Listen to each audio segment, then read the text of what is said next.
హెబ్రీయులకు రాసినటువంటి పత్రిక 5వ అధ్యాయము 7వ వచనం.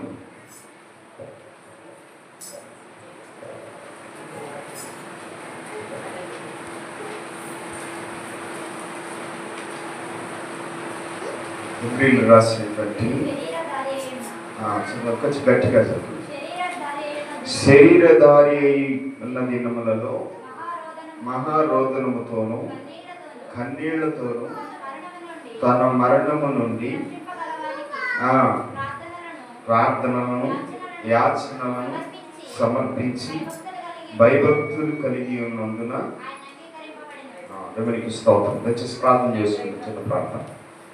స్తోత్రము నాయన, మహాగణుడమైన తండ్రి యేసయ్యా, నీకే వందనములు, స్తోత్రములు నాయన.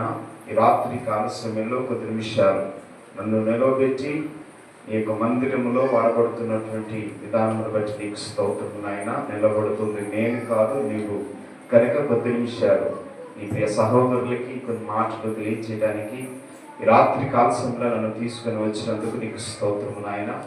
ప్రభా, ఈ యొక్క ప్రాంతంలో పరిచయం చేసిన ఈ సేవకుని కూడా ఇంకా బహుబలంగా వాడుకోండి. కొద్ది నిమిషాలు ఈ రాత్రి కాల్సంలో నిలబడుతున్నటువంటి వాక్యము, చెప్పబడుతున్నటువంటి వాక్యము ద్వారా కొన్ని విషయాలైనా సరే మేమందరము కూడా పంచుకునేటువంటి భాగ్యాన్ని మీరు అనుగ్రహించమని యేసుక్రీస్తు వారి నామం పేరిట అడిగి వేడుకుంటున్నాము తండ్రి, ఆమేన్. మంచిది. మరి కొద్ది నిమిషాలు చదవబడినటువంటి వాక్యమును బట్టి మరి నా గురించి ఇద్దరికి ఇక్కడ తెలుసు. మరి సరే, నేను నా పేరు జాన్వేస్లీ, మా ఇంటి పేరు తడికమల్ల జాన్వేస్లీ. మా నాన్నగారు పెద్ద పరిచయం చేస్తూ ఉన్నారు మధ్య ప్రాంతంలో. మరి నేను కూడా పరిచయం చేస్తూ ఉన్నాను. ఆత్మూరు అలాగే మాటూరు పరిసర ప్రాంతాల్లో చేస్తూ ఉన్నాను. దేవుడు ఇచ్చిన కృపను బట్టి మరి ఇంతవరకు బహుబలంగా దేవుడు వాడుకుంటున్న విధానమును బట్టి, ఇంకా పరిచర్యలకు కొనసాగుతున్న విధానమును బట్టి మరి అనేక విషయాల్లో, అనేక ప్రాంతాల్లో దేవుని యొక్క కృపను బట్టి వాక్యం చేత అనేక విషయాలు వాడబడుతున్నాను. ఇంకా మా తండ్రి గారు పేరు ఆనందరావు గారు ఇంకా బహుబలంగా వాడబడుతున్నారు. కొంచెం వయసు రీత్యా కొంచెం అనారోగ్యం ఉన్నా సరే ఇప్పుడు ప్రదేశాలకు రాలేకపోతా ఉన్నారు. అయినా సరే ఆరించినటువంటి ప్రోద్బలంతో, వారించినటువంటి జ్ఞానముతో, నాకు ఇచ్చినటువంటి ఆలోచనతో నేను కూడా స్వార్థ పని చేస్తూ కొద్ది నిమిషాలు మరి కొన్ని మాటలు మీకు ఈ రాత్రి కాలంలో తెలియచేయాలని ఆసక్తి కలిగి రోజున మీ సంఘానికి నేను వచ్చాను. కనుక కొద్ది మాటలు మరి నేను ఎక్కువసేపు చెప్పను. ఈరోజు కూడా చాలాసేపు బాగా అలసిపోయాను. ఈరోజు కూడా బనిగిలపాడు బీచ్కి వెళ్ళి ఎర్పాలెం దగ్గర వచ్చేటప్పుడే వర్షం, బాగా విపరీతమైనటువంటి వర్షం. అయినా వర్షం తడుపుని ఈ సిమోన్ గారికి, అయ్యగారికి 3 సార్లు ఫోన్ చేశాను. అయ్యగారు రమ్మంటారా, వర్షం పడుతుంది మా దగ్గర అంటే, రండి అయ్యగారు, ఏం కాదు మా దగ్గర వర్షం లేదు, అయినా రండి అంటే, సరే బయలుదేరి వస్తానని చెప్పేసాను. నేను బయలుదేరి వచ్చినప్పుడు కూడా చాలా వర్షం ఎక్కువైంది. అయినా దేవుని యొక్క కృపను బట్టి ప్రభువే నడిపించాడని నేను అనుకున్నాను. చెప్పండి, దేవునికి స్తోత్రం కలుగును గాక. హల్లెలూయా, హల్లెలూయా. చదవబడినటువంటి వాక్యం నుంచి మరొకసారి హెబ్రీయులకు రాసినటువంటి పత్రిక 5వ అధ్యాయము 7వ వచనము ఒకసారి మనందరము కూడా మరి శరీరధారి అయినటువంటి దినములలో మహారోదనముతోనూ కన్నీళ్లతోనూ రక్షింపగలిగిన వానికి ప్రార్థనను యాచనను సమర్పించి. ఈరోజు నేను చెబుతున్నటువంటి వాక్యము, ఈరోజు ఉపవాస ప్రార్థనలని మన సేవకులు ఈ రోజు నుంచి ప్రారంభిస్తున్నాం అని తెలియజేసినప్పుడు దేవుడు నాకు ఈ వాక్యాన్ని అనుగ్రహించాడు.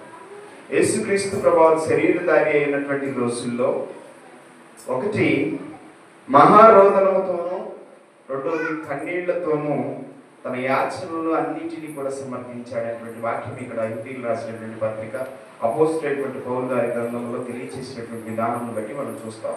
ఇక్కడ 2 విషయాలు ప్రాముఖ్యంగా మనం వింటామన్నాం. ఆ 2 విషయాలు ఏంటంటే, ఒకటి మహారోదనతోనూ, రెండవది కన్నీళ్లతోనూ. ఈరోజు నేను మీకు ఒక విషయాన్ని చెప్పాలని ఆశ కలిగి ఉన్నాను.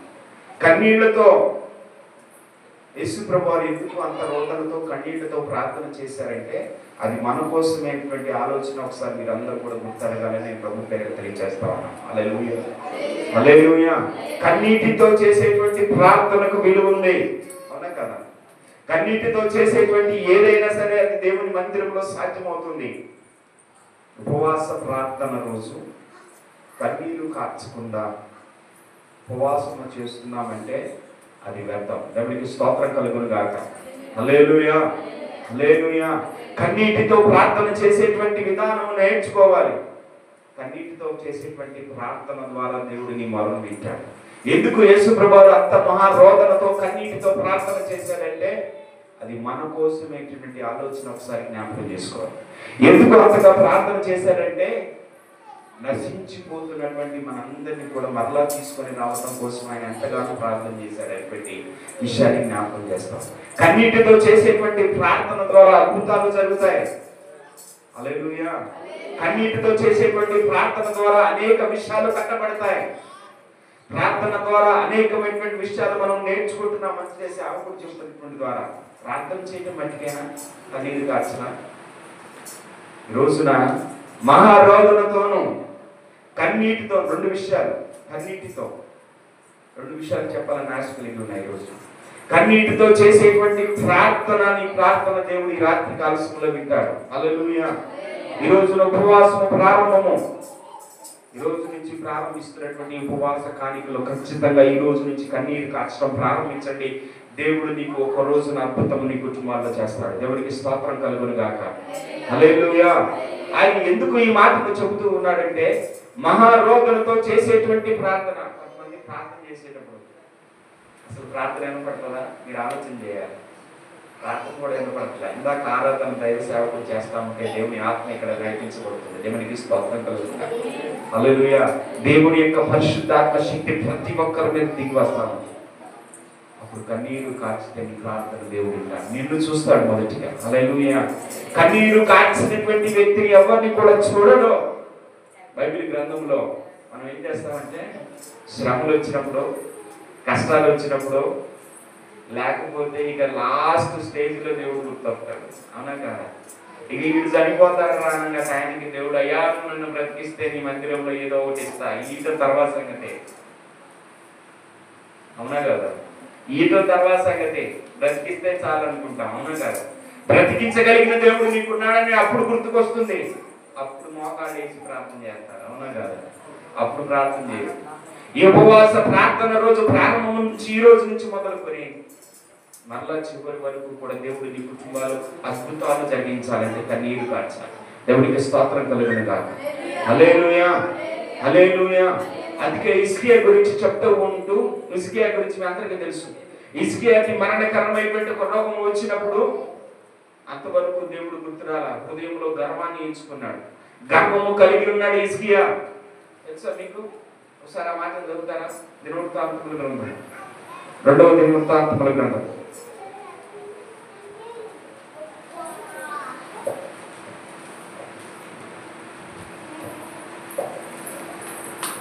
దినవృత్తాంతముల గ్రంథము 2వ అధ్యాయం, 2వ దినవృత్తాంతముల గ్రంథము 30వ అధ్యాయం, 32వ అధ్యాయం, 25వ వచనం. 2వ దినవృత్తాంతముల గ్రంథము 32వ అధ్యాయం 25వ వచనం. అయితే హిజ్కియా ఏంటదట? మనస్సున గర్వించి తనకు చేయబడిన మేలుకు తగినట్లు ప్రవర్తింపనందున అతని మీదికి యూదా యెరూషలేములకు వారి మీదికి కోపము రాగా. ఇది ఈ మాటను చదువుతాం ఒకసారి. హిజ్కియా మనసులో ఏం చేశాడట? గర్వించాడు. గర్వము తెచ్చుకున్నాడు. నాకేంటి అవసరం లేదు, నాకు అన్నీ ఉన్నాయి, నాకు ఈ లోకంలో అన్నీ ఉన్నాయి. మనం కూడా అంటూ ఉంటాం కదా, దేవుడు మనకి అన్ని ఇస్తే భూమి మీద అసలు మనం ఆగాం. అవునా కదా? దేవుడికి స్తోత్రం కలుగును గాక. అవునా కదా? దేవుడు మనకు అన్ని ఇచ్చాడు అనుకున్నాం. ఈ రోజుల్లో అసలు ఫ్రిడ్జ్, టీవీ, పోలలు లేనోడు ఎవరు లేరు. అవునా కదా? ఎందుకంటే అసలు ఈ అన్ని లేనోడు కూడా అసలు వేరే వాళ్ళ ఇంట్లో ఉంటాయో లేదో తెలియదు, కానీ అసలు మన ఇంట్లో మాకు ఖచ్చితంగా ఇవి ఉండాల్సిందే. దేవుడికి స్తోత్రం కలుగును గాక. కానీ అన్ని ఇచ్చినప్పుడు దేవుడిని మర్చిపోతాం. అవునా కాదు? హిజ్కియా కూడా రాజుగా ఉంటున్నప్పుడు 25 సంవత్సరాలకి రాజుగా అయ్యాడు. 29 సంవత్సరాలు రాజ్యాన్ని పరిపాలించాడు. అటువంటి హిజ్కియా మనసులో ఒక గర్వాన్ని తెచ్చుకున్నాడు. ఏమని తెలుసా, ఇక నాకు ఏం అవసరం లేదు, అన్నీ ఉన్నాయి, నాకు అన్ని విషయాలు తెలుసు, మనసులో గర్వాన్ని తెచ్చుకున్నా. నేను కూడా ఇప్పుడే చెప్తా ఉన్నా, ఈ ఉపవాస ప్రార్థనప్పుడే కాదు, ఎప్పుడు కూడా దేవుణ్ణి అనుసరిస్తున్నటువంటి మనం ఎప్పుడు కూడా గర్వాన్ని తెచ్చుకోవద్దు. దేవునికి స్తోత్రం కలుగును గాక. హల్లెలూయా. గర్వము మనిషిని పతనానికి కారణమవుతుంది. ఒకరి కుటుంబాన్ని విడదీస్తుంది గర్వము. వాడి దగ్గరికి వెళ్ళేది ఏంటంటే, ఆమె చెప్పే మాటలు నేను వినాలా, వారి దగ్గరికి వెళ్తే మేము రాము. చాలా మంది అట్టాగే ఉన్నారు సంఘాల్లో. కొంతమంది సంఘాల్లో కూడా అలాగే చూస్తూ ఉన్నాం మనం కూడా. ఆమె ఏదో అన్నదనే విషయాన్ని పక్కన పెట్టుకొని మనసులో లోపల పెట్టుకుంటారు, అనే ఊరికి కనపడదు, గర్వం పెంచుకుంటారు. కానీ హిజ్కియా కూడా మనసులో గర్వాన్ని పెంచుకొని దేవుడిని మర్చిపోయాడు. కానీ దేవుడు ఒక రోగాన్ని కలిగి చేశాడు హిజ్కియాకి, అవునా కదా? అది రాజుల గ్రంథంలో ఉంది, దినవృత్తాంతముల గ్రంథం ఉంది, ఇంకా ఏ గ్రంథంలో ఉంది? యెషయా గ్రంథంలో కూడా. మరణకరమైనటువంటి రోగ దశలో ఉన్నప్పుడు అప్పుడు దేవుడు గుర్తుకొచ్చినప్పుడు అప్పుడు ఏం ప్రార్థన చేస్తా ఉన్నాడు? ఇప్పుడు యెషయా గ్రంథం చదవండి, 33వ అధ్యాయంలో ఒకసారి చూడండి. యెషయా గ్రంథము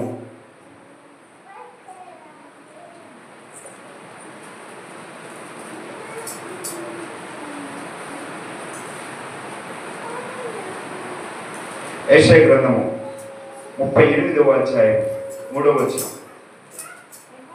యెహోవా యథార్థ హృదయుడిని సత్యముతో నీ సన్నిధిని నేనెట్లు నడుచుకుంటునో, నీ దృష్టికి అనుకూలంగా సమస్తమును నేనెట్లు జరిగించితినో కృపతో జ్ఞాపకం చేసుకోమని హిజ్కియా ఈ లైన్ అండర్ చేసుకోండి. హిజ్కియా ఏమిచ్చాడండి? ఏమిచ్చాడు? ఇప్పుడు ఇడుస్తా ఉన్నాడు. కానీ అంతా అయిపోయింది. మనసులో ఉన్నటువంటి గర్వాన్ని తెచ్చుకొని, గర్వము తర్వాత దేవుడు ఒక మరణకరమైనటువంటి ఒక రోగాన్ని కలగ చేసినప్పుడు ఇప్పుడు దేవుడి సన్నిధికి వచ్చి ప్రార్థన చేస్తా ఉన్నాడు. ఎట్లా ప్రార్థన చేస్తా ఉన్నాడు? కన్నీటితో ప్రార్థన చేస్తాం. ఈ రోజు నుంచి నేను కూడా తెలియజేస్తా ఉన్నాను, ఉపవాస ప్రార్థన రోజు మీరు కూడా కన్నీరు కార్చుదురు గాక. ఆమేన్. మీరు కూడా కన్నీటితో మీ కుటుంబాన్ని కట్టుకుందురు గాక. మీరు కూడా కన్నీరు కార్చకపోతే మీ కుటుంబం కట్టబడదు. ఆ విషయాన్ని జ్ఞాపకం చేసుకోండి. ఇక నుంచి ఇప్పుడు హిజ్కియా అంటున్నాడు, కన్నీటితో ప్రార్థన చేస్తా ఉన్నాడు. అంత మనసులో ఉన్నటువంటి గర్వాన్ని వచ్చిన తర్వాత, ఒక రోగం వచ్చిన తర్వాత దేవుడు అప్పుడు గుర్తుకు వచ్చినప్పుడు కన్నీరు కారుస్తూ ప్రార్థన చేస్తా ఉన్నాడు. ప్రియ సహోదరి సహోదరులారా, ఆలోచించండి. మీరు కూడా దేవుడు నాకు అన్నీ ఇచ్చాడు, నాకు అన్నీ కలగజేశాడు. ఎన్ని కలగజేసినా ఏదో ఒక లోపాన్ని దేవుడు ఇస్తానే ఉంటాడు. దేవుడికి స్తోత్రం కలుగును గాక. అలాగే మనం అనుకుంటాం, నాకు అన్నీ ఉన్నాయి, అన్నీ తెలుసు. ఇంకో విషయం చెప్పానా, నేను చదువుకున్నటువంటి చదువు ఏంటో తెలుసా? నేను చదువుకునే MA BEd, 2 PGలు చేశాను, BEd చేశాను. అసలు నేను ఈ ప్రొఫెషన్లోకే రాకూడదు అనుకున్నాను. ఒక్కొక్కసారి ఈ ప్రొఫెషన్ చూస్తూ ఉంటే ఇంకా అంటారు కదా, సేవకులు కొడుకులే విరోధంగా ప్రవర్తిస్తారు. నేను మా తండ్రి గారి సేవ చేస్తా ఉంటే నాకు అసలు కొన్ని విషయాల్లో నచ్చేది కాదు. మనసులో గర్వాన్ని పెంచుకున్నా. తర్వాత దేవుడు నాకు ఒక దెబ్బను కలిగించాడు. ఎంత చదివినా సరే గవర్నమెంట్ ఉద్యోగం వచ్చేసరికి రాకుండా చేశాడు. దేవునికి స్తోత్రం కలుగుతున్నా. మనసులో నా తండ్రిని నేనే తెచ్చుకున్నటువంటి వ్యక్తిని, గర్వాన్ని పెంచుకున్న వ్యక్తిని, ఎందుకు ఈ ప్రొఫెషన్ అని అనుకుంటున్నటువంటి వ్యక్తినే మనం అనుకుంటాం. దేవుని చిత్తం ఏమీ లేకుండా మన ప్రణాళిక ఏమీ కూడా నెరవేరదండి. నేను నిజంగా చెప్తాను. మనం అనుకుంటాం, నువ్వు ఏ దారిలో వెళ్ళాలన్నా, ఏ మార్గంలో వెళ్ళాలన్నా అది దేవుడు నడిపించాలి. కానీ నీ ఇష్టం వచ్చినట్టు మార్గంలో నువ్వు వెళితే అది దేవుడికి మార్గము సరళము చేయడు. దేవుడికి స్తోత్రం కలుగును గాక. హల్లెలూయా. నేను అనుకున్నా, నేను తండ్రి ఇలా చేస్తా ఉంటే ఎందుకు ఇది చేయటం అని అంటే, ఆ తండ్రి గారు చేసిన ప్రార్థన వల్లనేమో. మనసులో నేను గర్వపడ్డా, ఎందుకు ఈ పని చేయటం అని అంటే, దేవుడు అక్కడ దాకా తీసుకొని వెళ్ళాడు. అక్కడ దాకా ఎవరు మాట్లాడలేదు, నేనే సొంతంగా నేను తీసుకొని వెళ్ళేసరికి ఒక దెబ్బ కొట్టేసరికి గవర్నమెంట్ ఉద్యోగం లేదు, ఏమి లేదు, కిందకు వచ్చి పడ్డా.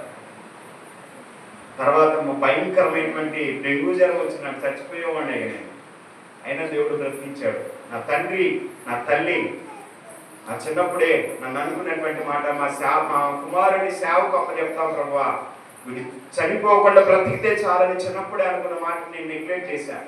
గర్వాన్ని పెంచుకున్న వారిని కూడా ఈ మాటలు మాట్లాడుతూ ఉంటే వదిలేశాను. కానీ అది దేవుని ప్రణాళిక అయింది. నిజంగా నేను సేవ చేయడం దేవునికి స్తోత్రం కలుగును గాక. కనుక ఆ రోజు నుంచి భయంకరమైనటువంటి డెంగ్యూ జ్వరం వచ్చినప్పుడు దేవుడి స్థితిలో చనిపోయేటువంటి స్థితిలో ఉన్నప్పుడు ఒకటే మాటను పలికా, నీవు నన్ను నిజంగా బ్రతికిస్తే నీ సేవను చేస్తా, ఉద్యోగం లేదు ఏమీ లేదు అన్ని వదిలేస్తా. దేవుడు ఈ రోజు వరకు చదివించాడు. చెప్పండి దేవుడికి స్తోత్రం కలుగును గాక. హల్లెలూయా. ఈ రోజున అనేకమైనటువంటి విషయాల్లో మా తండ్రి గారి కంటే నేనే వాడదు. నేను నా తండ్రి గారిని ఎప్పుడూ కూడా దూషించలే కాదు. ఎందుకంటే ఆయన తర్వాతే నాకు ఈ ప్లాట్ఫామ్ ఏర్పాటు చేసిందే ఆయన. దేవుడికి స్తోత్రం కలుగును గాక. హిజ్కియా మరణకరమైనటువంటి రోగంలో ఉన్నప్పుడు అప్పుడు దేవుడు గుర్తు వచ్చి మేము ఇప్పుడు ప్రార్థన చేస్తా ఉన్నాడు. హిజ్కియా కన్నీళ్లు విడుచుతూ ఏం చేస్తా ఉన్నాడు? మీరు కూడా కన్నీళ్లు విడిచేవారిగా ఉండాలి. ఒకటి, కన్నీరు విడ్చకుండా మీకు ఏ కుటుంబంలో ఏమేదో జరగదు. మీరు అనుకుంటారేమో కానీ కన్నీరు కార్చడం నేర్చుకున్నప్పటి నుంచే దేవుడు మీ ప్రార్థన దేవుడికి స్తోత్రం కలుగును. హల్లెలూయా. అప్పుడు ప్రార్థన చేస్తూ ఉన్నప్పుడు హిజ్కియాకి దేవుడు వాక్కు ప్రత్యక్షమై ఇలాగూ సెలవిచ్చింది. ఏమన్నా తెలుసా? ఒకసారి చదువుదాము. 5వ వచనం, 38వ వచనం. నీవు తిరిగి హిజ్కియాకు పోయి అతనితో ఇట్లను, నీ పితరుడైన దావీదునకు నీ దేవుడైన యెహోవా సెలవిచ్చినది ఏమనగా. ఏం చూశాడట? ఏం చూశాడు? నీవు కన్నీళ్లు కార్చే సంగతి దేవుడు చూశాడు. ఇది ఈ రోజు నుంచి, ఈ ఉపవాస ప్రార్థన రోజు నుంచి దేవుడు నీ కన్నీళ్లు చూచునుగాక. ఆమేన్. ఈ ఉపవాస ప్రార్థన రోజు ఎందుకైతే నీ సేవకుడు ఏర్పాటు చేశాడో, ఈ సేవకుడు ఏర్పాటు చేసిన ఏ కుటుంబంలో ఏ శోధన ఉందో, ఏ వేదన ఉందో, ఈ రోజు నుంచి అయినా కన్నీరు కార్చిన దేవుడు నీ కుటుంబాలు అనేక మేలు చేస్తాడు. దేవుడికి స్తోత్రం కలుగునుగాక. ఇక నుంచి అయినా కన్నీరు కార్చేవారిగా ఉండండి. ఇప్పుడు హిజ్కియా కన్నీళ్లను దేవుడు చూశాడు. ఎవరు చూడాలి మన కన్నీరు? ఇప్పుడు చెప్పండి, దేవుడు చూడాలి. అంతేకాని మనుషులు చూడాలని కన్నీరు కాచు. మనుషులు ఏదో ఆ కన్నీరు చూస్తారని మీరు కన్నీరు కాచు.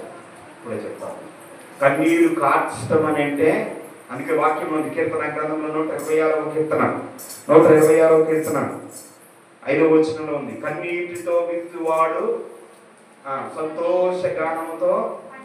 అవునా కాదే? చదువుతారు ఒకసారి 126వ కీర్తన 5వ వచనం. కన్నీళ్లు విడుచుచు విత్తువాడు సంతోష గానముతో. కన్నీళ్లు విడవాలి. దేవుని సన్నిధికి వస్తున్నటువంటి మనము కన్నీళ్లు కార్చకుండా ఏ కుటుంబాలు ఏ మేలు జరగదు. దేవుడికి స్తోత్రం కలుగునుగాక. హిజ్కియా అనుకున్నాడు, మనసులో గర్వించాడు, అనేక విషయాల్లో నాకు అవసరం లేదు, ఏమీ అవసరం లేదు, అన్నీ ఉన్నాయి నాకు. కానీ దేవుడు మాత్రం ఒక మరణకరమైనటువంటి రోగాన్ని ఏర్పాటు చేసిన తర్వాత ఇప్పుడు దేవుడు గుర్తుకొచ్చి ప్రార్థన చేస్తా ఉన్నాడు కన్నీటి కాచి. మీరు కూడా దేవుడు అటువంటి రోగం ఇచ్చేంత వరకు కూడా ప్రార్థన చేయకుండా ఉండదు. దేవుడు ఇస్తేనే ప్రార్థన చేస్తాం. కొంతమంది ఇస్తారు, అయ్యా ఇది నాకు తగ్గిస్తే చాలా అయ్యారు, అప్పటి నుంచి ప్రార్థన రాదు. అప్పుడు దాకా ప్రార్థన రాదా? అప్పుడు దాకా కన్నీరు కార్చరా? అప్పుడు దాకా దేవుణ్ణి గణపరచరా? ఎప్పుడు కూడా ప్రతి దినము కూడా దేవుణ్ణి మహిమపరిచేటువంటి వారిగా ఉండాలి, దేవుణ్ణి గణపరిచేటువంటి వారిగా ఉండాలి. కన్నీరు కార్చి రోదన చేసేటువంటి స్త్రీలుగా మీరు తయారు కావాలి ఈ సంఘంలో. అవునా కదండి? స్త్రీలు చేసేటువంటి ప్రార్థన కంటే బాగా బలం ఉంటుందట, బలం ఎక్కువగా ఉంటుంది స్త్రీ ప్రార్థన. కన్నీరు కార్చి ప్రార్థన చేసే స్త్రీలకు బలం ఎక్కువగా, బలహీన పడిపోయినటువంటి సంఘాన్ని కూడా పైకి లేవాలని కలుగుతారట. దేవునికి స్తోత్రం కలుగుతారు. ఇప్పుడు మీరు మీ సంఘము కోసం కన్నీరు కాచాలి. చెప్పండి, దేవునికి స్తోత్రం కలుగుతారు. మీరు మీ సంఘ సేవకుడి కోసం కన్నీరు కాచాలి. ఈ సంఘం ఇంకా అభివృద్ధి చెందాలని కన్నీరు కాచాలి. నీ కుటుంబంలో ఉన్నటువంటి అనేక విషయాల్లో దేవుడు అనేక విషయాలు తప్పిస్తూ ఉన్నాడు కనుక అందుకోసం కన్నీరు కార్చాలి. ఉచిత కన్నీరు కార్చమాకండి. దయచేసి ఏమనుకోమాకండి తప్పుగా. తెలిసిన వ్యక్తి అయినా తెలియని వ్యక్తి అయినా మైక్లో చెప్పండి. బంధువులైనా స్నేహితులైనా సరే ఆ దగ్గరికి వెళ్ళి వారి మీద ప్రేమ ఉంటే చనిపోతే కన్నీరు కాస్తారు. అవునా కదా? ఎప్పుడైనా యేసుప్రభు వారు చనిపోయినప్పుడు కన్నీరు కాచారు. దేవునికి స్తోత్రం చెప్పండి. చెప్పాలి, కాచారా? అసలు యేసుప్రభు ఎక్కడో చచ్చిపోయింది ఆయన. ఆ గుడ్ ఫ్రైడే ఒక్కరోజు ఏడుతాం, ఈస్టర్ పండుగ రోజు ఏడ్చినని ఆనందంతో ఏడుతాం. అదే ఇవన్నీ కాదు, వారి మీద ఏదో వేరే విధంగా అనుకోలేదు. కానీ కన్నీరు కారుస్తున్నారు, మంచిదే. యేసు ప్రభు కోసం ఎప్పుడైనా కన్నీరు కార్చావా? దేవుడు నీ కుటుంబంలో అనేక మేలు చేస్తా ఉన్నాడు, మరి ఆయన కోసం నువ్వు ఎప్పుడైనా కన్నీరు కార్చావా? ప్రియ సహోదరి, ఆలోచించండి. హిజ్కియాకి రోగం వచ్చినప్పుడు అప్పుడు దేవుడు వచ్చి కన్నీరు కాల్చుతుంటే ఆ కన్నీరుని దేవుడు విన్నాడు. నీ ప్రార్థన కూడా దేవుడు కన్నీరు రూపంలో విన్నాడు. దేవుడికి స్తోత్రం కలుగునుగాక. అప్పుడు మరణకరమైనటువంటి రోగంలో ఉన్నటువంటి హిజ్కియా ప్రార్థన విని ఆయనకి ఎన్ని సంవత్సరాలు ఆయుష్ప్పుడు ఇచ్చాడని? అవునా కదా? ఇది మీ కుటుంబంలో కూడా అలాగే ఉంటే దేవుడు మీ కుటుంబాన్ని కూడా అలాగే చూసి మీకు కావాల్సిన దేవుడు అనుగ్రహించుగాక. ఆమేన్. హల్లెలూయా. ఈ రోజు నుంచి అనేక నుంచి కన్నీరు కాచేటువంటి వారిగా మనందరం ఉండాలి. అందుకే దావీదు మహారాజు ఒక మాట అంటూ ఉంటాడు కీర్తన గ్రంథంలో 6వ కీర్తన 6వ వచనంలో ఒక మాట ఉంది. ఒకసారి చూడండి ఆ మాట. 6వ కీర్తన 6వ వచనం. నేను మూలుచవలసి ఉన్నాను ప్రతి రాత్రియు. ఏంటంట? ప్రతి రాత్రియు ఏమి విడుస్తున్నారు? కన్నీరు విడుచుచు నా పరుపు తేల చేయుచున్నది, నా కన్నీళ్ల చేత. ఎప్పుడైనా అలా జరిగిందా మీకేమన్నా? అసలు కార్చినటువంటి కన్నీరుతో మీ పాక ఎప్పుడైనా నడిచిందా? దావీదు మహారాజు అంటున్నాడు, ఆలోచన చేయండి. అసలు ఏడవడం మొదలు పెడితే అసలు మీకంటే ఏడవడం మొదలు పెడితే ఆపడం మీరైతే పర్వాలేదు ఆయన అనిపించింది. ఒక్కొక్కసారి వేరే విధంగా అనుభవం ఆయన తిట్టుకున్నా దాని అవసరం. అది వ్యర్థమైన కన్నీరు, అటువంటి దానికోసం కార్చొద్దు. దేవుని కోసం కన్నీరు కార్చేవారిగా ఉండాలి. దేవునికి స్తోత్రం కలుగునుగాక. దావీదు మహారాజు అంటున్నాడు, ప్రతి రాత్రి, ఈ రోజు ఒక్కరోజు కాదు, ప్రతి రాత్రి కన్నీరు కారుస్తూ ఉన్నాను. ప్రతి రాత్రి కన్నీటితో నేను ఏం చేస్తా ఉన్నాను? నా పడక కొట్టుకొని పోవచ్చు. మరి మీ పడక కొట్టుకొని పోకపోయినా పర్లేదు, కానీ ఇది మీకే తెలియదు, మీకే వదిలేస్తాను. కొట్టుకోకపోయినా లేకపోతే తడవకపోయినా పర్లేదు, కానీ దేవుడి కొరకు ఒక్క కన్నీటి పోతైనా నువ్వు కాచేవారికి రాత్రి కాల్చంలో ఉండాలి. దేవుడికి స్తోత్రం కలుగునుగాక. హల్లెలూయా. శరీరధారి అయినటువంటి రోజుల్లో యేసు ప్రభువారు మహారోదనతోనూ కన్నీరు కార్చాడు. అది ఎవరి కోసమో తెలుసా? మన కోసం. మరి అంత కన్నీరు కార్చినటువంటి యేసు ప్రభువుని మర్చిపోయి అని చెప్పమంటారా వద్దంటారు? లేదంటే అనుకోమండి. సీరియల్లో ఆమె కనుక ఏడుస్తూ ఉంటే ఏమో అందుకొని ఎడుతూ ఉంది. మరి ఏమైందో అర్థం అట్లా. ఏంటంటే ఆమె ఎడుతుంది, నేను ఎడుతాను. మరి ఏం జరిగింది? ఆమె ఏదో అయింది. దయచేసి ఆడి కోసం కన్నీరు కార్చి అర్థం చేసుకోవాలి. ప్రియ తల్లులా, దేవునికి స్తోత్రం కలుగునుగాక. అవి వ్యర్థమైనటువంటి వాటి కోసం నువ్వు కన్నీరు కాస్తే ప్రతిఫలం లేదు. వాటి కోసం కన్నీరు కాల్చడం ఎందుకండి? నా ఆలోచన నీ కోసము, నీ కుటుంబం కోసము, నీ సంఘము కోసము, నీ సంఘములో ఉన్నటువంటి నీ యొక్క దాసుడి కోసము కన్నీరు కార్చు. ఈ ఉపవాస ప్రార్థనలో నువ్వు కన్నీరు కనుక కార్చకపోతే, మహారోదనతో నువ్వు ప్రార్థన చేయకపోతే, ఎన్ని చేసినా సరే వ్యర్థమే. దేవునికి స్తోత్రం కలుగునుగాక. హల్లెలూయా. ఈ రోజున నేను చెబుతున్నాను, ప్రతి రాత్రి కన్నీరు కార్చే బిడ్డలుగా మీరు తయారవుదురుగాక. ఇక నుంచి ప్రతి ఒక్కరు కూడా ప్రతి రాత్రి, ఒక్కరోజు కాదు, ప్రతి రాత్రి కన్నీరు కార్చేవారిగా ఉండాలి. ఇప్పుడు ప్రతి బుధవారం ఆత్మీయుల విజ్ఞాపన ప్రార్థన ఏర్పాటు చేశాం. మొన్న పోయిన వారం నుంచి, అంతకుముందు వారమే చెప్పాను. చాలా చికాకు గొడవలు జరుగుతున్నాయని కొన్ని నిమిషాలు ఆఫ్ చేశాను. తర్వాత మన పోయిన వారం చెప్తే ప్రతి ఒక్కరూ కూడా వచ్చి కూర్చొని ప్రార్థన. నేను మొదలు పెట్టినటువంటి ఏదైనా సరే నేను ఒక్కనే చేయకూడదు, వాళ్ళకు కూడా మోటివేట్ చేయాలి. పోయిన వారం చెప్పినప్పుడు ఖచ్చితంగా ముగ్గురితో ప్రార్థన చేయించాం. ముగ్గురుతో ఈ రోజు నుంచి ప్రతి ఒక్కరు రోజుకొకరు వచ్చే వారం ఇంకొక ముగ్గురు ప్రతి ఒక్కరు కూడా మీ కుటుంబం కోసం మొదటి మీరే ఎవరు చేస్తారు? ప్రార్థన సేవకులు చేస్తారా? మీరే చేయాలి. మీ కుటుంబం కోసం ఎవరు చేస్తారు? మీరే చేయాలి. మీ కుటుంబం కోసం మొదటిగా నువ్వు ప్రార్థన చేయి. తర్వాత నీ దాసుడి, నీ కుటుంబంలో వారందరి కోసం కన్నీరు కార్చి ప్రార్థన చేస్తాను. దేవునికి స్తోత్రం కలుగునుగాక. ప్రతి రాత్రి ఇక్కడి నుంచి నువ్వు కన్నీరు కార్చేవారిగా ఉండాలి. కన్నీరు కార్చకుండా ఏ కార్యం జరగదు. ఇంత కన్నీరు కారుస్తున్నావు, ఎందుకు కన్నీరు కార్చాలని అంటే, ఇగో ఇప్పుడు చెప్తున్న విషయం చెప్పండి. ఏవేలు గ్రంథం 2వ అధ్యాయం 12వ వచనం. ఈ మాట చెప్పి మనం ముందుకు వెళ్దాం. ఏవేలు గ్రంథం 2వ అధ్యాయం 12వ వచనం. ఇప్పుడైనను మీరు ఉపవాసం ఉండి ఏమి విడవాలి?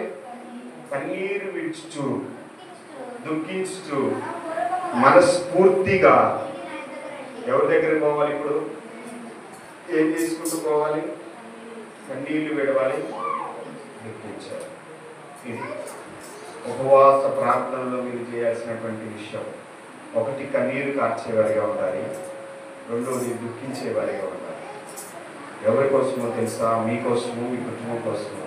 ఈ ఉపవాస ప్రార్థనలో ఏదైతే జరగవలసినటువంటి పనులు ఉన్నాయో, ఆగిపోయిన పనులు ఉన్నాయో, అవన్నీ కూడా ఈ యొక్క ఉపవాస ప్రార్థనలో జరుగును గాక. అవి జరిగించగలిగిన దేవుడు నా వెనక ఉన్నాడని నమ్మకంతో ప్రార్థన చేయండి. ఉపవాసం ఉంటున్నామని పేరుకే ఉండదు. ఇప్పుడే చెప్తా ఉన్నాను, ఉపవాసం ఉంటున్నామని అందరూ చూస్తున్నారు, నేను కూడా ఉపవాసం ఉంటున్నానని దయచేసి అటు ఉపవాసం చేయాలి.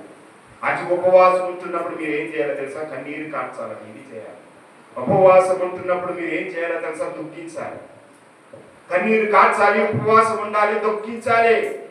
ఉపవాసం ఉంటున్నామని పేరుతో అందరితో చెప్పొద్దు. ఏదైనా తెచ్చుకుంటే అందరికీ చెప్తాం, అవునే కదా? ఉపవాసం ఉంటున్నప్పుడు ఎవరికైనా చెప్పారా? చెప్పరు కదా. మా సంఘంలో మధ్యలో ఒక అమ్మాయి ఉంది, సంధ్య అని. భర్త కోళ్ళకి వెళ్తా ఉంటాడు, ఇది చికెన్ షాప్లో కోళ్ళకి బండికి పోతా ఉంటాడు. మొట్టమొదటిగా అమ్మాయిని ఇచ్చాడు. నిజంగా చెప్పకూడదులే కానీ వాడి తాగి వస్తే మనిషి కాదన్నమాట. ఈ అమ్మాయిని బాగా చిత్రహించాడు, బాగా గొడవ. ప్రతి ఆల్నైట్లోకి వచ్చి ప్రతిరోజు కన్నీరు కార్చి ప్రార్థన చేశారు. నిజంగా చెప్తున్నా వినండి. ప్రతి రాత్రి, ప్రతి ఒక్క 2వ శనివారం ప్రభు బల్లారం తీసుకోవడానికి ముందు ఆల్నైట్ ప్రేయర్ పెట్టినప్పుడు ప్రతి ఒక్కరిని మోకాళ్ళు వేసి ఉపవాస ప్రార్థనలో పాల్పంచుకునేలాగా చేస్తాం. మెదడులో కన్నీరు కాల్చుకున్న భర్త మారాలి. కొన్ని నిమిషాలు, కొన్ని రోజులు మారాడు, మంచిదే. మారిన తర్వాత ఈ అమ్మాయి మరలా ప్రెగ్నెంట్ అయింది. మనకు కూడా ఒక ఆశే కదా, అసలు పుడితేనేమో మంచిగా అమ్మాయి పుడితే బాగుంది, నెక్స్ట్ కొడు కోసం పుట్టాలి, ఇంకోటి ఎవరి కోసం? అమ్మాయి పుట్టిందండి మొట్టమొదటిగా. తర్వాత ఎవరు కావాలి? అమ్మాయి ఉంటే మీరు ఒప్పుకుంటారా? ఎవరు కావాలి? అబ్బాయి కావాలి. వీడు ఎప్పుడైతే అమ్మాయి పుట్టి అమ్మాయి 2 సంవత్సరాలు వచ్చింది, ఈసారి మళ్ళీ ప్రెగ్నెంట్ అయితే అమ్మాయి పుడితే మాత్రం ఇంట్లోకి రావద్దు. చూసారా? దేవుడు అమ్మాయి విషయంలో కొద్ది నిమిషాలు సాయం చేశాడు అనుకుందాం. భర్తను మార్చమని ప్రార్థన చేసింది, కొన్ని నిమిషాలు, కొన్ని నెలలు మారాడు. ఇప్పుడు ప్రెగ్నెంట్ అయిన తర్వాత ఆ అమ్మాయి ఉంటుంది వచ్చి, అన్నయ్య భర్త నాతో మారాడు, మంచిదే, కానీ నేను ప్రెగ్నెంట్ అయిన తర్వాత ఇప్పుడు అసలైన చిక్కు తీసుకొని అబ్బాయిని కనుక కనకపోతే, అబ్బాయి కనుక పుట్టకపోతే నువ్వు మీతో సంసారం కూడా చేయనంటున్నాను. చూడండి సాతాను ఎలా వెనక పెట్టిందో ఆలోచించాను. ప్రతి దినము నిజంగా చెప్తున్నా, అమ్మాయి మళ్ళా ప్రెగ్నెంట్ అయిన దగ్గర నుంచి ప్రతి 9 నెలలు 10 నెలల వరకు కూడా ప్రతిరోజు ప్రార్థన చేయించాం. ప్రతిరోజు ఆన్లైన్లో ప్రార్థన చేయించాం.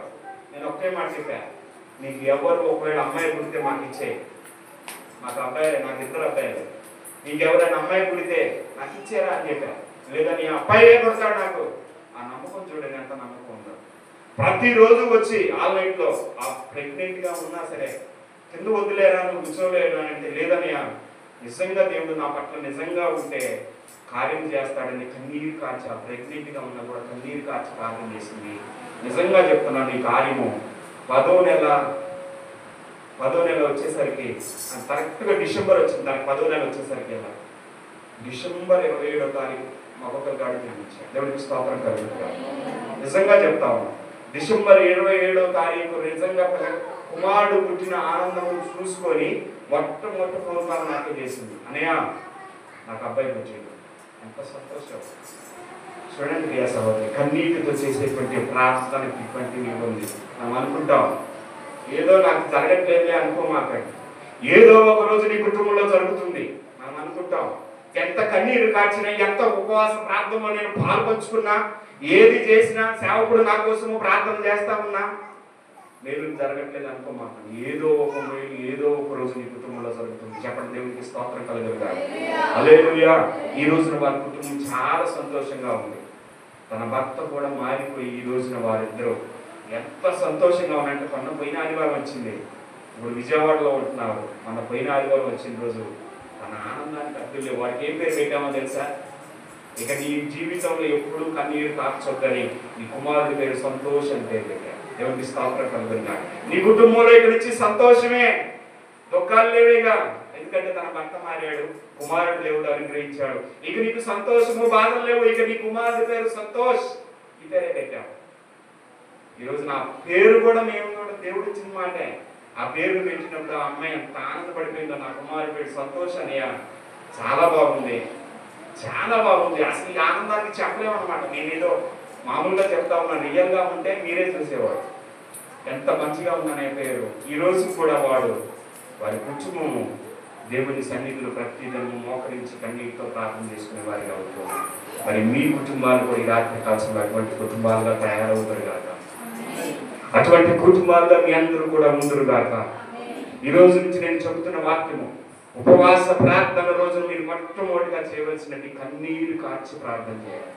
దేవునికి స్తోత్రం కలుగునుగా. మీరు కన్నీరు కార్చకుండా ఏదో ఉపవాస ప్రార్థనని అయ్యారు చెప్పారండి వారం రోజులు, నేను కూడా ఏదో ఉంటామని అనుకుంటున్నాను, దయచేసి అటువంటి ఉపవాసం చేయదు. నేను నిజంగా చెప్తా ఉన్నా, అటువంటి ఉపవాసం మీకు అనుకూలమైంది కాదు. అటువంటి ఉపవాసం మీరు చేయదు. కన్నీటితో ప్రార్థన చేసి, మహారోదనతో ప్రార్థన చేసి ఉపవాసం దేవుడు ఆయన ఇస్తారు. దేవుడికి స్తోత్రం కలుగునుగా. హల్లెలూయా, హల్లెలూయా. హిజ్కియా ప్రార్థన చేసినప్పుడు ఆ ప్రార్థన దేవుడు విన్నాడండి. ఇక ఇప్పటి నుంచైనా మీరు ఉపవాసం ఉండి ఏం చేయాలి? మరొకసారి చదవాలి. ఏమేమి గ్రంథం 2వ అధ్యాయం 12వ వచనం. ఇప్పుడైనా మీరు ఉపవాసం ఉండి కన్నీళ్లు విడుచుచు దుఃఖించుచు మనస్ఫూర్తిగా ఈ రోజు నీ మందిరంలోకి వచ్చినటువంటి మీ యొక్క మనస్ఫూర్తి విజ్ఞాపనలు దేవుడు వింటాడు. దేవుడికి స్తోత్రం కలుగునుగాక. ఇక్కడి నుంచి అయినా కన్నీరు కార్చి దుఃఖించేవారిగా, మనుషుల కోసం దుఃఖించదు, వేరే వారి కోసం మీ కన్నీరు వృధా చేయదు. నా యేసయ్య కోసము కన్నీరును వృధా చేయండి. దేవుడికి స్తోత్రం కలుగునుగాక. హల్లెలూయా. నా యేసయ్య కోసం మీరు కన్నీరు కార్చేటువంటి ప్రతి ఒక్క కన్నీరు దేవుడు చూస్తారు. హల్లెలూయా. మనుషులు చూడకపోవచ్చు, మనుషులు దీని గురించి అనేక విషయాలు ఉపవాస ప్రార్థన అంటే కదా, పక్కన ఉన్నటువంటి వారే మన గురించి వేరే విధంగా మాట్లాడుతూ ఉంటారు. ఏమన్నా తెలుసా? ఆ ఉపవాస ప్రార్థనకి వెళ్తే ఇన్ని జరుగుతాయా, ఉపవాస ప్రార్థనకి వెళ్తేనే ఇన్ని కుటుంబాలు ఇన్ని జరుగుతాయా అనుకోమాకండి. ఒక్క రోజున సమయం వస్తుంది, ఆ ఒక్క రోజున దేవుడు ఆ కార్యం జరిగిస్తాడు. దేవుడికి స్తోత్రం కలుగునుగాక. వెంటనే జరగకపోవచ్చేమో, ప్రతిఫలం వెంటనే రాకపోవచ్చేమో, దేవుడు మాత్రం నీకు ఇచ్చేటువంటి ప్రతిఫలం త్వరలోనే ఇస్తాడు. దేవుడికి స్తోత్రం కలుగునుగాక. హల్లెలూయా. ఇది ఇప్పుడైనా మీరు చేయాల్సినటువంటి పని, కన్నీరు కార్చాలి, రోదన చేయాలి, దుఃఖించాలి. ఇవన్నీ చేసేవారిగా ఉండాలి. ఇవన్నీ చేయకుండా మీరు ఉపవాసం ఉండొద్దని ప్రభు పేరట తెలియజేస్తారు. ఒకసారి ఈ రాత్రి కాల్సిన ఎంతమంది అయితే ఉపవాస ప్రార్థనలో సిద్ధపడుతూ ఉన్నారో, ఎంతమంది ఉపవాస ప్రార్థన కోసం ప్రేరేపించబడి ఈ రోజు రాత్రి కాలం నుంచి లేదా ఈ రోజు నుంచి ఉంటూ ఉన్నారో, నేను నిజంగా చెప్తాను, మళ్ళీ నేను మీ దగ్గరికి వస్తానో రాదో తెలియదు, కానీ వచ్చిన రోజు కల్లా మీ కుటుంబాలను నిజమైన మేలును దేవుడు చేస్తాడు. దేవుడికి స్తోత్రం కలుగునుగాక. ఇక్కడి నుంచి అయినా సరే మీకోసం మీరు కాదు, దేవుడి కోసం కన్నీరు కార్చేవారుగా ఉండండి. కన్నీరు కార్చగలిగితే దేవుని యొక్క సన్నిధిలో, దేవుని యొక్క మందిరంలో కన్నీరు కార్చగలిగితే దేవుడు నిజంగా మీ యొక్క విజ్ఞాపనను మనస్ఫూర్తిగా దేవుడు ఇస్తాడు. దేవునికి స్తోత్రం కలుగునుగాక. హల్లెలూయా.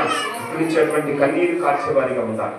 యాకోబు కూడా తన జీవితంలో అనేక విషయాల్లో తన అన్నను మోసం చేశాడు, తండ్రిని మోసం చేశాడు. కానీ ఒక రోజున దుఃఖముతో కన్నీటితో తెలుసుకొని ప్రార్థన చేస్తా ఉన్నాడు యాకోబు. మీ అందరికీ తెలుసు, హోషేయ గ్రంథంలో ఉంది ఒక మాట, 12వ అధ్యాయం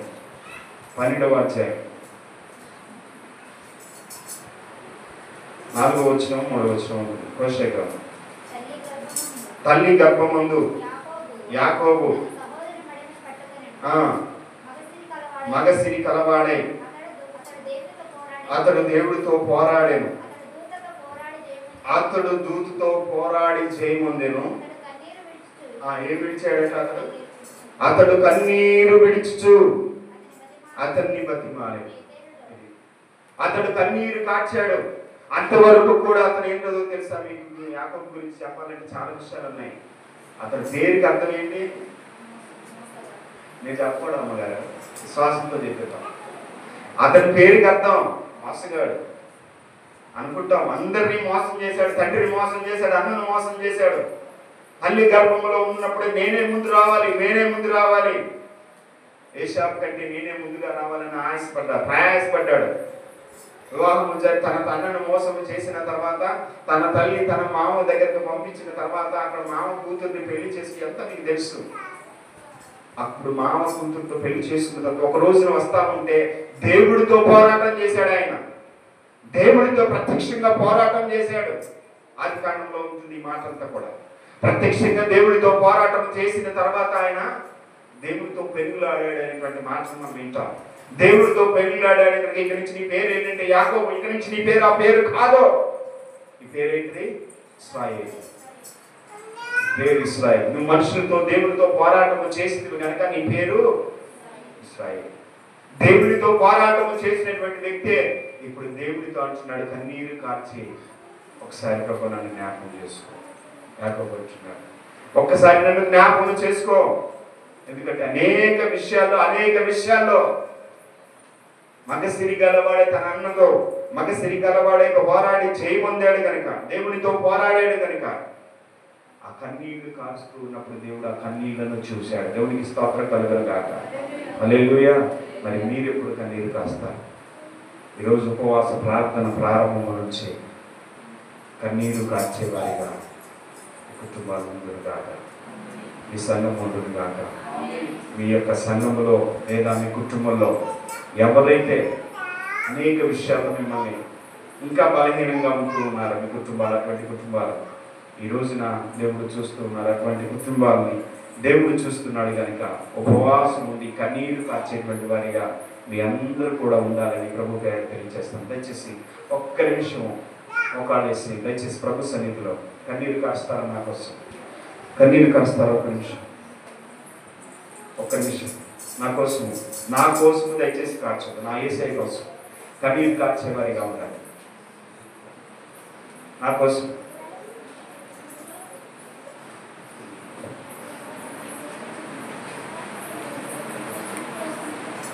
ఒక్క నిమిషం కన్నీరు కార్చాలి. యేసయ్యా ప్రభువా నీకే స్తోత్రము నాయన. హిజ్కియాకి తన మరణకరమైనటువంటి రోగం వచ్చినప్పుడు కన్నీరును కార్చాడు. ఆ కన్నీరును నువ్వు చూసావు ప్రభువా. నా ప్రార్థన ఈ రోజున నేను కూడా కన్నీరు కాచుతూ ఉండగా నా ప్రార్థన కూడా అంగీకరించాను. నేను ఎటు వెళుతూ ఉన్నా, ఏ మార్గంలో వెళుతూ ఉన్నా ప్రభు ఒకసారి నన్ను జ్ఞాపకం చేసుకోండి. ఈ ఉపవాస ప్రార్థన నుంచి తిరిగి మరలా అయిపోయేంత వరకు కూడా మేము కన్నీరు కారుస్తూ ఉండగా, మా కుటుంబంలో కన్నీరు కారుస్తూ ఉండగా, మా కుటుంబం కోసం కన్నీరు కారుస్తూ ఉండగా, మా సంఘము కోసం కన్నీరు కారుస్తూ ఉండగా, మా కుటుంబంలో కానీ మా సంఘంలో అనేక కార్యాలు జరగాలి ప్రభు.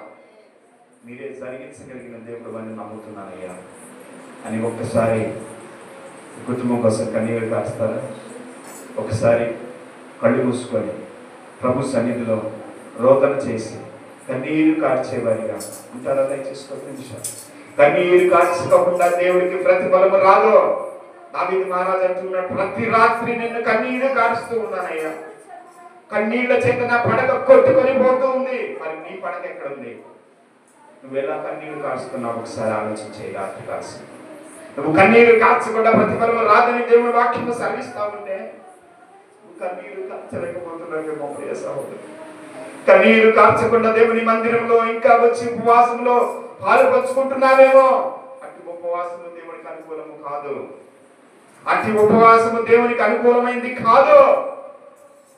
నువ్వు అనుకోవద్దా ప్రభా నీ కోసము కన్నీరు కాస్తావు, నా కుటుంబం కోసం కన్నీరు కాస్తామన్నాను, నా భర్త కోసము కన్నీరు కాస్తావు. నా భర్త అనేక విషయాలుగా మారకుండా ఉంటున్నాడనే అయ్యా, నా భర్తనైనా మార్చండి. నాకున్నటువంటి సంతానంలో ప్రభా ఎంతమంది బిడ్డలు నాకున్నారో వారు నా మాట ఇంకా వినట్లేదేమో నాయన. దారి తప్పిపోకుండా మీరే ప్రభా ఒక దారిలోకి తీసుకొని రండి అయ్యా. మీరే కార్యము జరిగించండి అయ్యా. ఎవరైతే అనారోగ్యంతో ఉంటూ ఉన్నారో ఈ రాత్రి కాల సమయంలో ఈ ఉపవాస ప్రార్థన ప్రారంభం నుంచి దేవుడు మీ కుటుంబాల్లో అనేక అద్భుతాలు జరిగించాలి, అనేక మేలులు జరిగించాలి. ఏ కార్యము జరగకుండా ఆగిపోయిందో ఆ కార్యము త్వరలోనే జరగాలి. స్తోత్రము నాయన. హల్లెలూయా హల్లెలూయా. స్తోత్రం నాయన. స్తోత్రం యేసయ్యా, నీకే స్తోత్రం యేసయ్యా, నీకే స్తోత్రం నాయన. యేసయ్యా నీకే వందనములు నాయన, నీకే స్తోత్రము నాయన, నీకే స్తోత్రము నాయన. నీవు నన్ను నడిపించగలవు, నేను నడవవలసిన త్రోవను. నీవు నన్ను నడిపించగలవు, నేను నడవవలసిన త్రోవను. సుగుణాల సంపన్నుడా, స్తుతిగానాల వారసుడా, జీవింతును నిత్యము నీ నీడను, ఆస్వాదింతును నీ మాటల మకరందము. జీవింతును నిత్యము నీ నీడను, ఆస్వాదింతును నీ మాటల మకరందము. సుగుణాల సంపన్నుడా, స్తుతిగానాల వారసుడా, జీవింతును నిత్యము నీ నీడను, ఆస్వాదింతును నీ మాటల మకరందము. యేసయ్యా నీ కృప కాలంచగానే, నా శ్రమను శ్రమలుగా అనిపించలే. అందరూ కలిసి యేసయ్యా నీ కృప కాలంచగానే, నా శ్రమను శ్రమలుగా అనిపించలే. నీవు నాకిచ్చే మహిమ ఎదుట ఇవి తగినవి కానే. నీవు నాకిచ్చే మహిమ ఎదుట ఇవి తగినవి కానే. సుగుణాల సంపన్నుడా, స్తుతిగానాల వారసుడా, జీవింతును నిత్యము నీ నీడను, ఆస్వాదింతును నీ మాటల మకరందము. జీవింతును నిత్యము నీ నీడను, ఆస్వాదింతును నీ మాటల మకరందము. యేసయ్యా నిన్ను వెన్నంతగానే, ఆజ్ఞల మార్గము కనిపించెనే. యేసయ్యా నిన్ను వెన్నంతగానే, ఆజ్ఞల మార్గము కనిపించెనే. నీవు నన్ను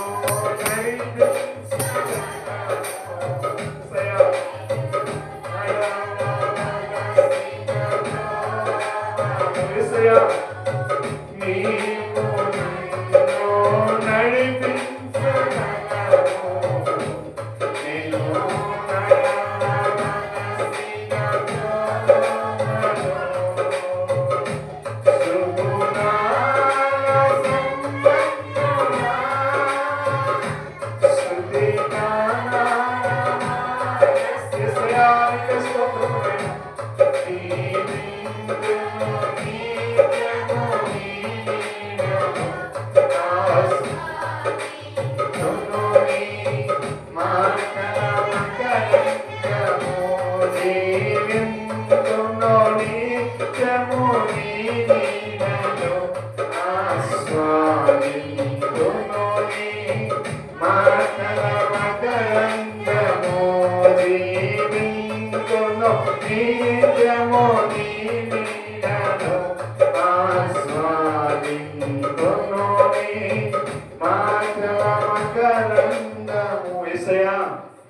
నిజంగా జీవించానయ్యా ఇంతవరకు అంటే నీ కృప ప్రభా. ఈ రోజు నుంచి అయినా సరే ఈ ఉపవాస ప్రార్థన మా సంఘంలో ప్రారంభం చేయించు ఉండగా ఏ సమస్యలు ఉన్నాయో, ఏ అంతరాలు ఉన్నాయో, ఏ కుటుంబాల్లో ఏ వేదన, ఏ శోధన ఉన్నాయో ఈ రాత్రి కాల సమయంలో నీ బిడ్డలు ప్రభా మోకరించి ప్రార్థన చేసి కన్నీరు కాస్తూ ఉండగా మీరే తొలగించగలిగిన దేవుడు అని నమ్ముతున్నాను. మీరే ఆ బిడ్డలు పెట్టిన కార్యం మీరు జరిగించమని ప్రార్థన చేస్తున్నాను. మీరే ఆ బిడ్డల చుట్టూ ఉండండి, ఈ సేవకుడు చుట్టూ ఉండండి. ఈ ఉపవాస ప్రార్థన ప్రారంభం మొదలుకొని చివరి వరకు కూడా నీ కార్యం ఈ సంఘంలో జరిగించమని ప్రార్థన చేస్తున్నాను. ఈ సంఘంలో అనేక కార్యాలు మీరు జరిగించమని ప్రార్థన చేస్తున్నాం. ప్రభా నీకే స్తోత్రం. ఏ బిడ్డలు ఏదైతే సమస్యలతో వచ్చారో, ఎటువంటి ఇరుకులతో వచ్చారో, ఎటువంటి ఆలోచనలతో వచ్చారో, ఎటువంటి ప్రణాళికలతో వచ్చారో అవన్నీ కూడా సఫలపరచమని ప్రార్థన చేస్తున్నాం. మీరు ఆ బిడ్డల చుట్టూ కార్యము జరిగించి ఆ కుటుంబం పట్ల నీ కృపా కాపుదలను అనుగ్రహించమని వచ్చేసి ఒక్క నిమిషము ప్రార్థన చేద్దాం. స్తోత్రము నాయన, మహాగణుడా యేసయ్యా నీకే వందనములు నాయన. ఈ రాత్రి కాల సమయంలో నీ అభాగ్యుడైన నన్ను కూడా నిలబెట్టి నీ రెక్కల చాటున ప్రభా ఇంతవరకు కూడా ప్రభా వాడుకున్న విధానం బట్టి నీకు స్తోత్రము నాయన. నువ్వు శరీరధారిగా ఈ లోకానికి వచ్చినప్పుడు మహారోదనతోనూ కన్నీటితో చేసినటువంటి యాచనలను బట్టి ప్రభా మేము కూడా కన్నీరు కార్చే వారిగా ఉంటే భాగ్యం అనుగ్రహించండి.